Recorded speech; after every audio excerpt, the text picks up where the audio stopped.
కరీంనగర్ జిల్లా తిమ్మాపూర్ మండలం రేణికుంటలో ఆలయంలో చోరీ కలకలం సృష్టిస్తుంది. 3 నెలల వ్యవధిలో రెండోసారి చోరీ జరగడం స్థానికుల ఆందోళన వ్యక్తం చేస్తున్నారు. రాత్రి వెంకటేశ్వర స్వామి ఆలయంలో చోరీ జరిగింది. సీసీ కెమెరా కేబుల్ కట్ చేసి దొంగతనానికి పాల్పడ్డారు దుండగులు. రోల్డ్ గోల్డ్ నగలు, నగదు అపహరించుకుపోయారు. 3 ఏళ్లలో రెండోసారి వెంకటేశ్వర స్వామి ఆలయంలో చోరీ జరిగినట్లు స్థానికులు తెలిపారు.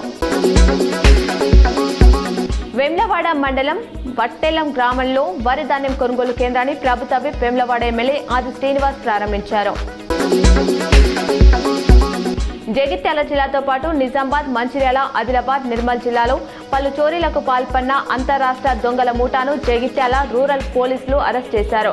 గత కొంతకాలంగా ముసుగులు వేసుకుని తాళాలు వేసి ఉన్న ఇళ్లనే లక్ష్యంగా చేసుకుని చోరీలకు పాల్పడ్డ ముఠా మహారాష్ట్రకు చెందిన వారుగా గుర్తించారు. 4 సభ్యులు గల ముఠాలో ఒకరు మైనర్ బాలుడు, మరొకరు పరారులో ఉన్నట్లు పోలీసులు తెలిపారు. కాంగ్రెస్ సీనియర్ నేత వి హనుమంతరావు నివాసంలో జరిగిన సత్యనారాయణ స్వామి వ్రత పూజ కార్యక్రమంలో మంత్రి పొన్నం ప్రభాకర్ పాల్గొన్నారు. గోదావరికని 1 టౌన్ ఇన్స్పెక్టర్ ఇంద్రసేనారెడ్డి ఆధ్వర్యంలో తనిఖీలు నిర్వహించి బ్యాంకర్లను, కస్టమర్లను అప్రమత్తం చేశారు. సీసీటీవీ కెమెరాలు బ్యాంకులు భద్రతా ప్రయోజనాల కోసం కలిగి ఉండాలని సూచించారు.